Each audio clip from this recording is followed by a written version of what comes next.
Jeff the Dude Dudas. UnderwaterTimes.com. Yes, UnderwaterTimes.com with all the greatest news from around the world when it comes to anything that's in the water. Jeff Dudas joining us in Miami today. Hello to you, Jeff. How you doing, Waymo? Very well, and we've got some great stories lined up today. First of all, a story about some very expensive shrimp.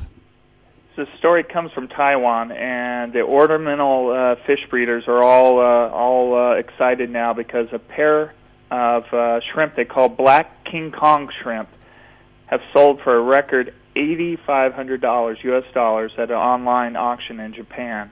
This is by far the most these little shrimp have ever sold for. And how? When you say little, I mean, how big are they? They're about 1.5 to 2.5. I think they may get up to like 4 centimeters long. You know, it's about the size of the tip of your finger. Huh. And these are tiny shrimp. I've seen them in the wild. They're very beautiful shrimp. As shrimp go.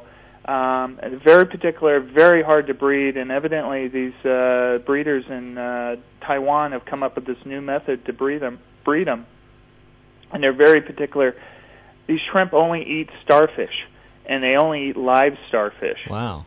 So you have to feed them these starfish, and they sort of inject them, paralyze them, and sort of eat them from the edges in. And so as long as you keep these shrimp feeding on starfish, they'll live, but evidently only about 16 months. And when you say they're beautiful, I mean, what do they look like?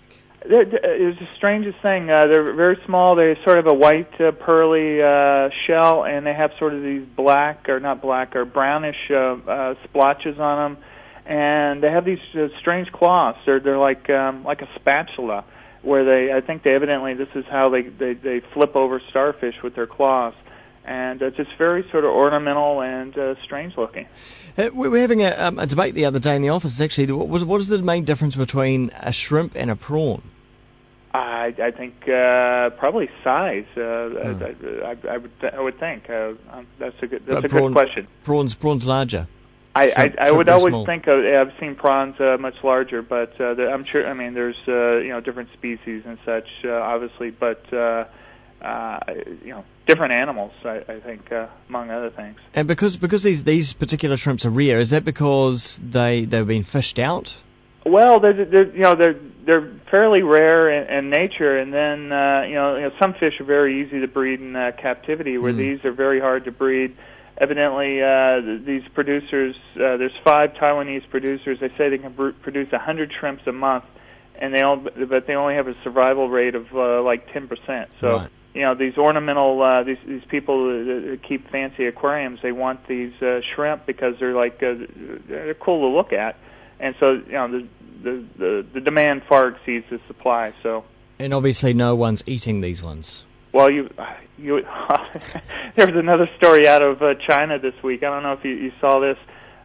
People were eating a live fish. They dip the tail of the fish and fry the tail of the fish, but the head's still alive, and they're eating this fish alive. But that's another story. That's wrong. It's all over YouTube. It's a big story this week. Yeah. But you're a great fish lover. You wouldn't want to see that happen, surely. No. Oh boy, that's terrible. All right, let's move on to the next one. The deepest living fish has been spotted on camera. Yes, and this is just north of New Zealand. There's this Kermatic Trench, they call it, which I think goes off the North Island in New Zealand, sort of straight up toward Tonga and Fiji, and it's one of the deepest trenches in the earth that goes down like 10,000 meters. And they found these fish that are down 7,500 meters, which is about 24,000 feet, sort of it's like a Mount Everest going deep. First time they filmed them this deep. They've found some more in the northern hemisphere, sort of in the Japan Trench, but this is the first time they found them in the southern hemisphere. And the strange thing about it, they think it's the same sort of fish. They look very, very, very close to each other, but they're found in 2 different parts of the world in sort of these very, very isolated trenches. Unique spot. It's like no other. These fish are found in no other places but these deep trenches. Huh. And are they strange looking at all? Well, it is supposedly, this is, they're down that deep. They're like light pink, sort of bulbous, and with long tails. And they're not like creatures that sort of on the surface that get their food from basically from the sun. These fish always are feeding on like things that drop from the upper reaches of the ocean. In fact, they send down these submersibles, super expensive submersibles, with sort of rotted fish, and they leave it down there, and they come back and they see what's chewing on it, and that's how they capture these strange creatures. And only on capturing on camera as opposed to dredging them up as well. Yeah, they capture them on camera. They mentioned they lost. They couldn't get video. They got still pictures. They couldn't get video. They lost one of their submersibles this year. It was 150,000 pounds worth of British pounds of equipment they lost on the descent. Basically lost at sea. This is super expensive research they're doing, and always a little bit. Sort of not dangerous, but precarious because of the depths and the enormous pressure. Yeah, interesting. Well, finally, a coral that has been recorded eating a jellyfish. We had a story a few weeks back about a coral with, or I should say, that was a previous story about the starfish, but this is out of Israel. They have these researchers were out in a swarm of moon jellyfish, and they noticed that a stationary coral was eating a jellyfish. And this had first time ever been recorded that coral eating a jellyfish. Coral usually they feed two different ways. They eat sort of microscopic plankton, or they grow algae inside of them that feeds them. But this is the first time they've sort of seen them documented eating these jellyfish, which have a little protein in them. So they're thinking these corals may have an advantage, especially as jellyfish become more prevalent in the ocean. Yeah. Well, that's interesting because we're told that the reason why jellyfish are becoming more prevalent is because of the warming of the ocean and overfishing and that sort of thing. And that sort of thing should kill the coral, but maybe the coral might survive from feeding off jellyfish. These jellyfish are normally eaten by fish and turtle and seabirds. So as maybe the fish and turtles are being killed off, maybe these coral have found a unique way. What they haven't figured out yet, and again, this is a coral that sort of sits on the bottom of the ocean, and the jellyfish are free swimming.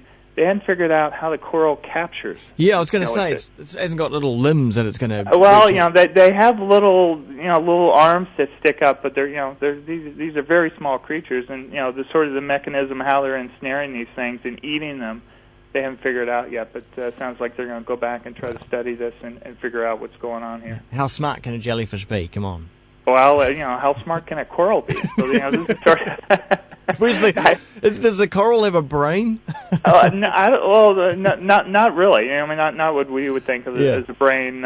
Even a jellyfish, I think, it's just a simple nervous system. So, these are very, very simple creatures, and evidently with some amazing adaptations of capturing these giant moving creatures in the ocean. They're so simple that we can't even work them out. There you go. Jeff, thanks so much for your time today. Thanks for having me. Jeff Dudas is the editor of underwatertimes.com, where you'll find those stories and a whole lot more, perhaps even that one about eating the live fish in China. Goodness me.